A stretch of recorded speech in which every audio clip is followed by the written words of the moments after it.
Oke, baik. Assalamualaikum warahmatullahi wabarakatuh. Alhamdulillah wassalatu wassalamu ala Rasulillah wa ala alihi washabihi wa man wala amma ba'd. Baik Ananda semuanya. Pada kesempatan kali ini Bapak akan membahas tentang yang pertama itu penugasan variabel. Oke, ini pembahasan kita hari ini. Penugasan variabel ini maksudnya adalah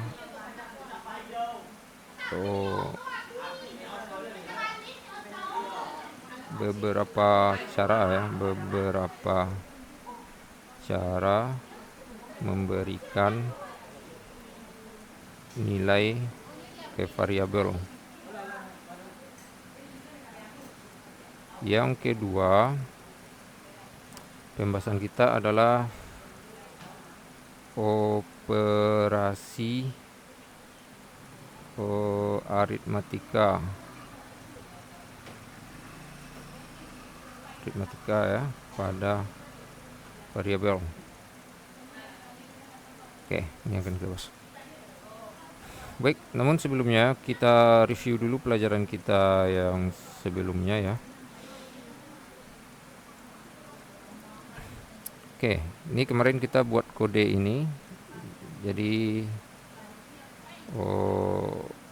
kita coba review ini maksudnya apa. Oke, IOStream yang ada di kurung lancip ini, IOStream string, itu namanya kita sebut aja pustaka program atau pustaka kode program. Pustaka kode program. Nah, gitu kan. Nah, jadi kode program kita tuh ada yang harus dipanggil pustakanya, seperti cout ini. Nah, dia harus dipanggil pustakanya karena cout ini terletak di sini di IOStream. Jadi ibarat apa ya kemarin ya, pustaka di dunia nyata kita itu adanya kumpulan buku-buku. Kalau ini adanya kumpulan kode-kode program gitu ya. Jadi untuk memanggil ini. Dan include ini sedangkan include itu untuk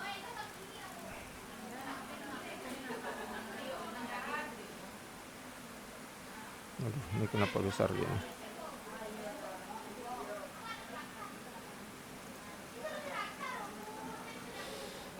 Oke. Sedangkan include itu untuk memasukkan pustaka atau memanggil pustaka.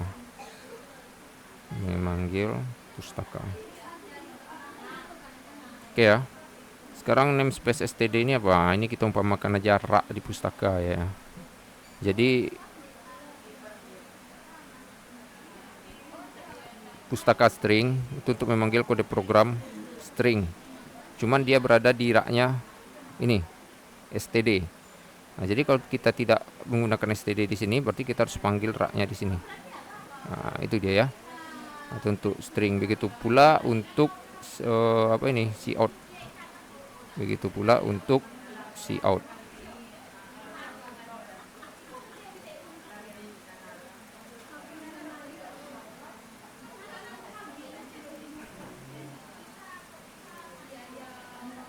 Oke, begitu pula untuk cout, berarti kita harus menambahkan std di sini. Kalau tidak kita gunakan namespace, akibatnya apa? Akibatnya kode program kita akan panjang jadinya gitu kan. Nah, lebih baik kita gunakan namespace. Oke, itu pertama. Terus apa lagi? Terus nih kelas ya. Kelas. Nah, ini untuk membentuk kelas dimulai dari kelas, terus nama kelas. Nah, ininya jangan lupa, terus ini jangan lupa, dan ini. Gitu ya. Nah, itu kelas. Kelas terdiri dari dua bagian. Yang pertama itu data Yang kedua itu, nah ini dia ya, perilaku atau fungsi dan data. Jadi anggotanya data dan fungsi. Nah, seperti itu anak-anak. Oke, ini warna mobil. Data itu diwakilkan oleh variabel. Nah, ini variabel dan ini tipe variabel. Ingat, variabel dia tak pakai tanda ini ya. Nah, itu untuk fungsi. Oke.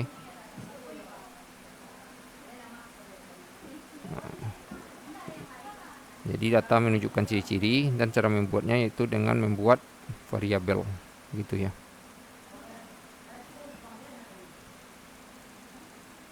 Oke, selanjutnya apa lagi?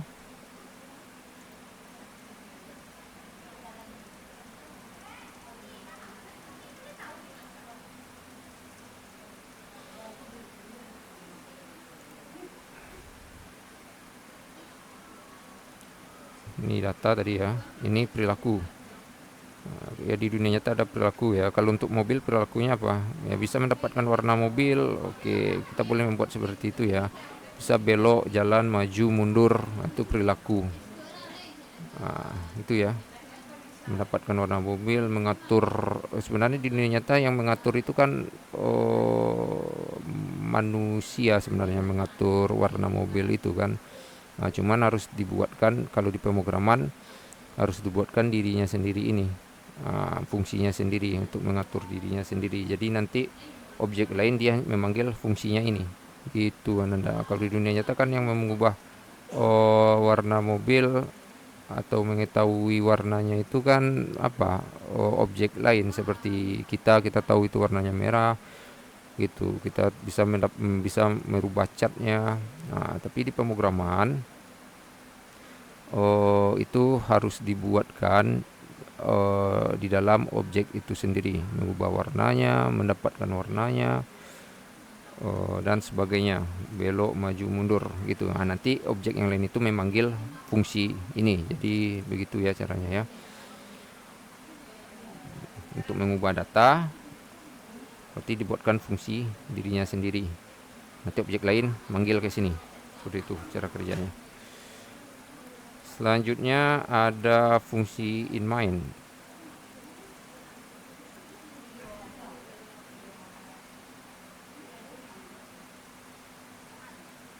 Oke, ada fungsi inMind.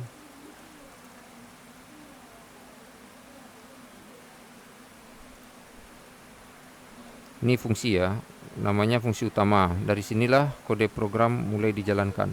Sedangkan int ini itu merupakan tipe kembalian. Nah, ini tipe kembalian. Ini nama fungsinya. Nah, berarti kalau kita panggil inMain ini dipanggil pertama kali oleh apa ya? Oleh bahasa pemrograman tersebut, oleh compiler namanya. Ini dipanggil pertama kali dan dia nanti terakhir mengembalikan nilai. Makanya kalau ada mengembalikan nilai, tipe pengembalian ini dibuat. Nah, cuman di sini otomatis saja dia ya, otomatis saja dia dibacanya. Seharusnya di sini ada kembalikan nilai 0. Artinya program selesai dijalankan. Nah, seperti itu. Kalau tidak mengembalikan nilai, dia itu void tipenya, tidak mengembalikan nilai. Contohnya, kalau ini emang mengembalikan nilai ya, int ya, kita buat ya. Contohnya kita buat di sini saja.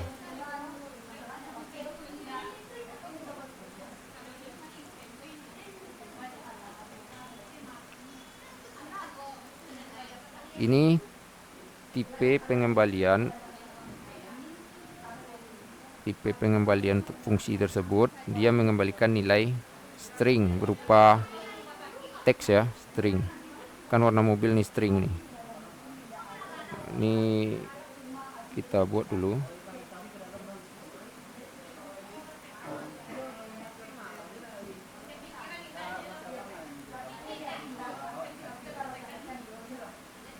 Merah.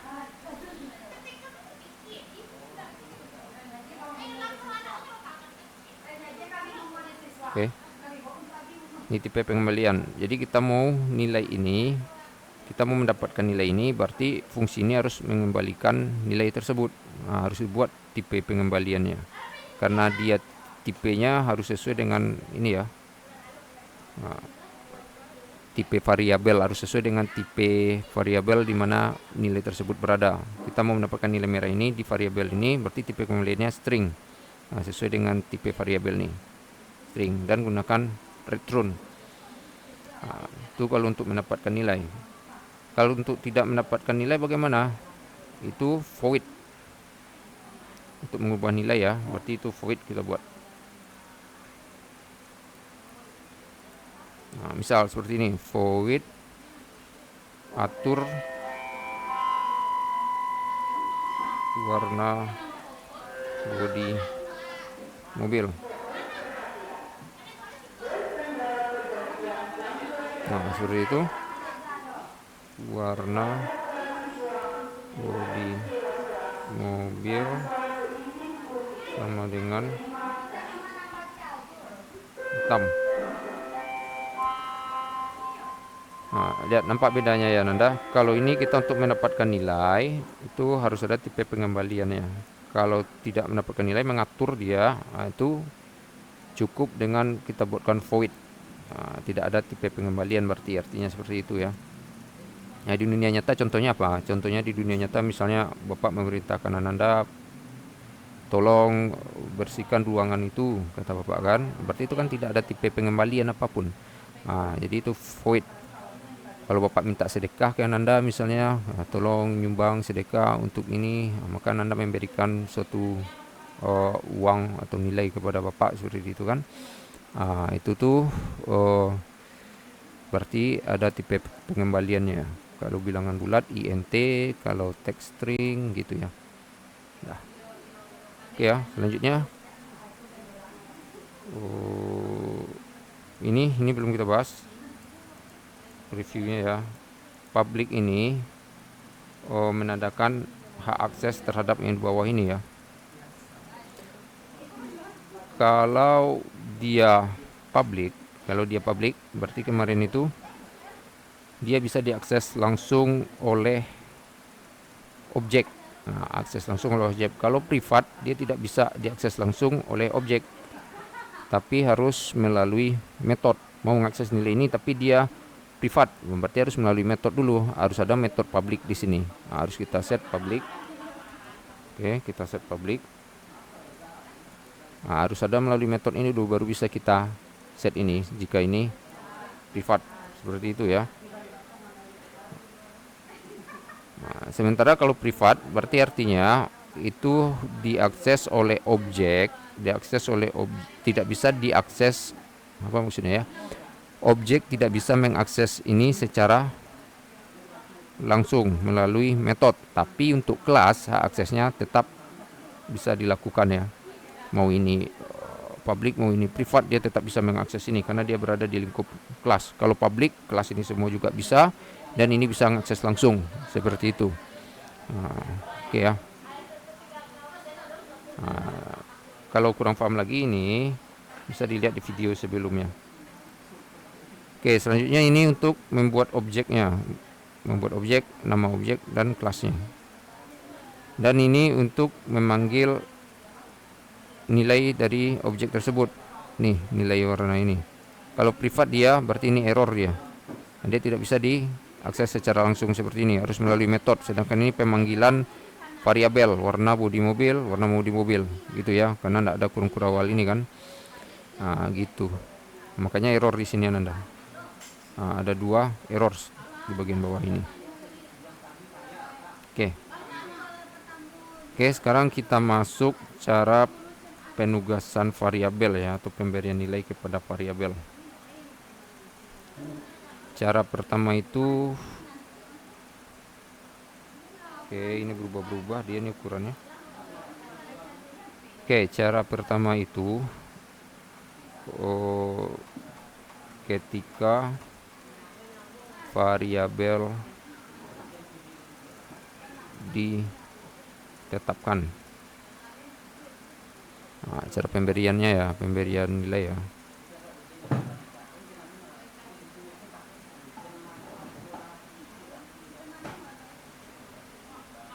Ketika variabel ditetapkan. Nih, ini contoh penetapan variabel. Langsung kita tugaskan nilainya, langsung kita beri nilai. Misalnya kita tugaskan variabel ini dengan memberikan nilai dengan tanda sama dengan, seperti itu ya. Yang kedua caranya,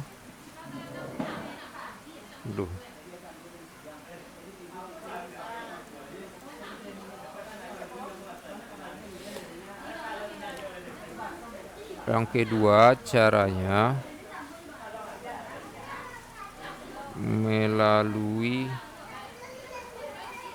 metode tanpa parameter.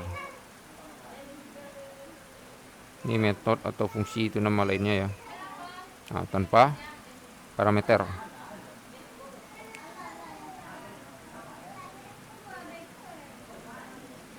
Oke, ini kita jadikan public dulu ya. Melalui metode tanpa parameter. Jadi ini metode, dia terdiri dari tipe pengembalian, nama metode, dan parameter. Di sini ada parameter ya. Kalau dia kosong, berarti itu tanpa parameter.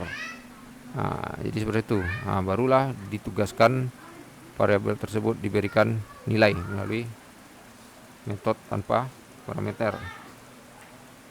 Dan metode ini nanti dipanggil ya. Kalau tidak dipanggil dia tetap tidak tertugaskan dia. Kita panggil dia ya. Warna pemberian warna awal kan merah ini. Kalau kita panggil ini berarti dia menjadi hitam. Kita panggil melalui objek secara langsung karena ini sifatnya public. Ini public. Kalau kita push dia, ini public sampai ke bawah ya. Public. Mari kita panggil metode tersebut, mobil 1 titik atur warna mobil. Atur warna mobil ya. Gitu ya. Selanjutnya nih kita panggil warna mobil 1 tersebut, karena ini kita ubah melalui metode tanpa parameter, maka seharusnya di sini tampil warna hitam. Kita jalankan.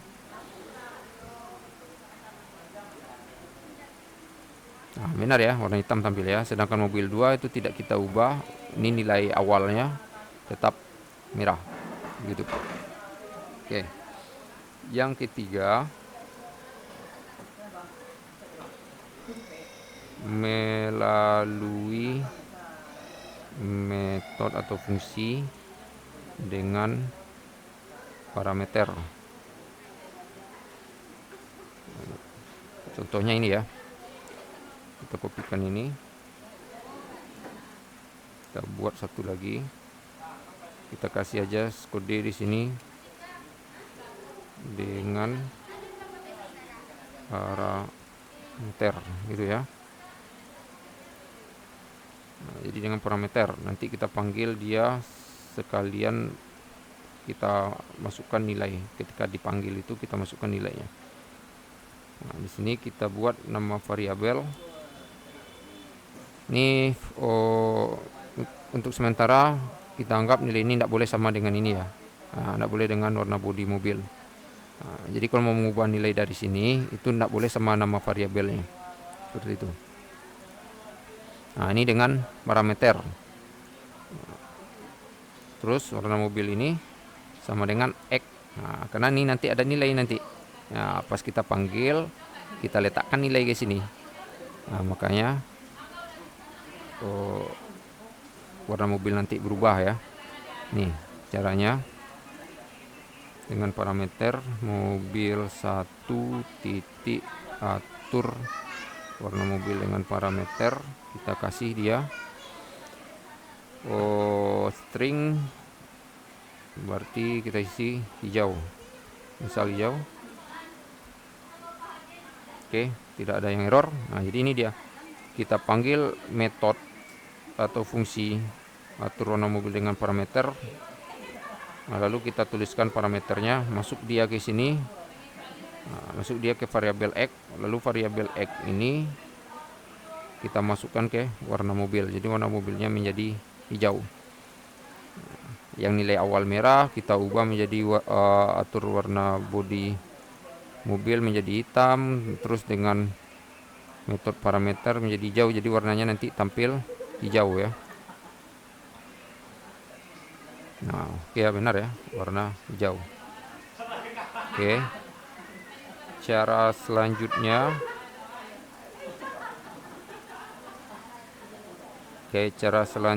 yaitu melalui metode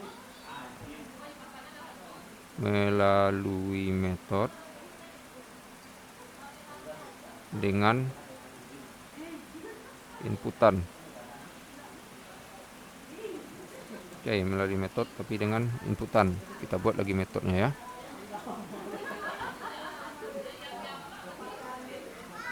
Atur warna bodi mobil dengan inputan.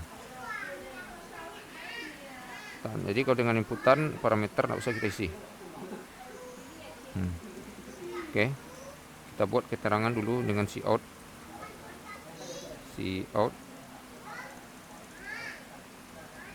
Silakan inputkan warna mobil.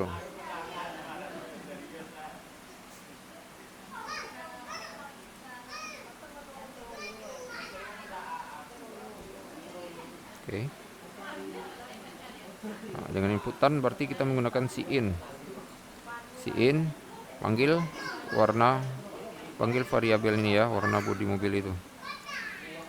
Warna bodi mobil mana dia nih?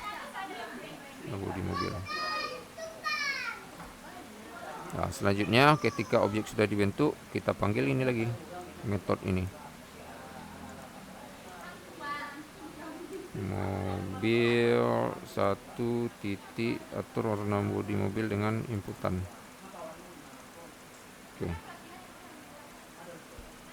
Oke, tidak ada error ya, aman ya. Nah, kita jalankan. Nah, ini dia, silakan inputkan warna bodi mobil. Kita inputkan abu-abu, misal abu, kita enter. Nah, jadi ini terbaca hanya abunya saja ya, berarti ada cara lain supaya bisa terbaca dua ini ya. Nanti kita cari tahu itu ya. Nah, ini dia ya, menjadi abu-abu warnanya itu. Oke. Nah, silakan anda kembangkan ini, mana tahu ada cara-cara lainnya ya. Nah, jadi ada 4 cara yang Bapak temukan ketika variabel ditetapkan melalui metode atau fungsi tanpa parameter, melalui parameter, dan melalui metode dengan inputan. Begitu cara menugaskan nilai di variabel.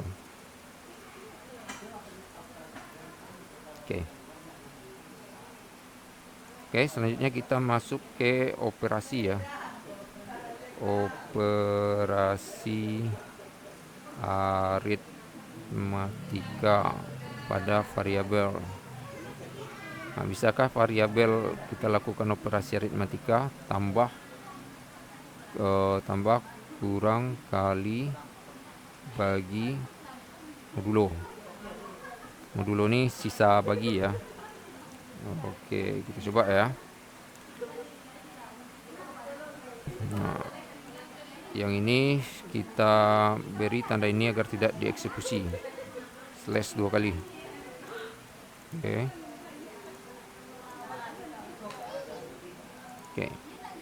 Kita tidak usah masuk ke kelas karena kita yang mempraktekkan ini ya. Hanya mempraktekkan ini kita, jadi tidak usah masuk ke kelas.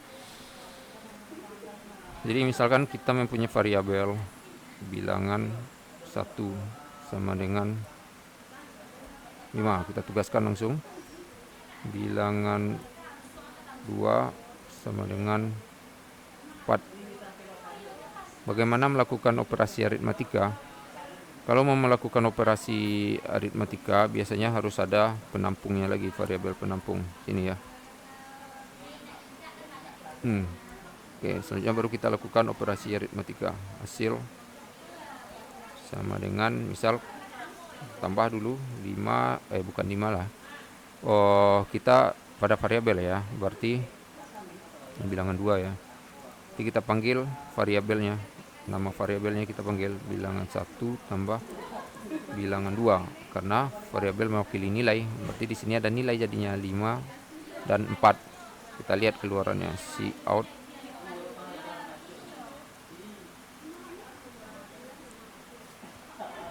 hasil aritmatikanya adalah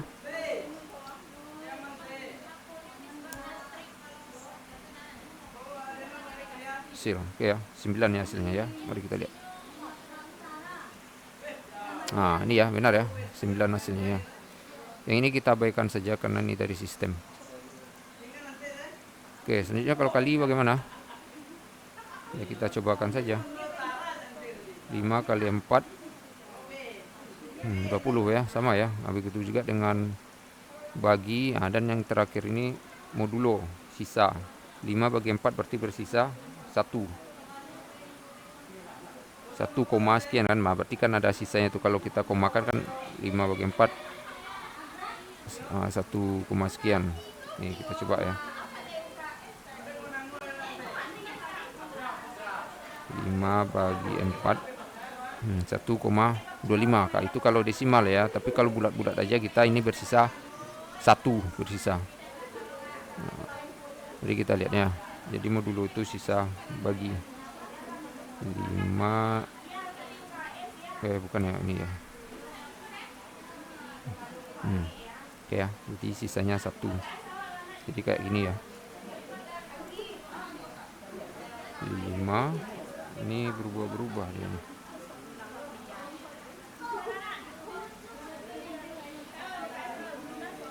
5 dibagi 4, 1 kali 4 5 1. Ini dia bersisa 1, seperti itu maksudnya. Jadi ini keluar nanti di apa ya, di OSN tersebut. Biasanya seperti itu ya Nanda. Nah ini dia 1 ya, begitu. Dan ini bisa dicampur ya, operasi aritmatika variabel dengan bilangan bisa. Kita cobakan kali 5 kali 4 tambah 2. Berarti ini kali dulu dikerjakan baru ditambah 2. Berarti hasilnya 22. Nah, bisa bercampur seperti itu. Oke. Baik Anda, sekian dulu Anda untuk penugasan variabel atau pemberian nilai ke variabel dan operasi aritmatika untuk variabel ya. Oke, semoga ini bermanfaat. Jangan lupa ini benar-benar harus dipelajari. Kalau kurang paham ditanyakan dan pelajari lagi. Assalamualaikum warahmatullahi wabarakatuh.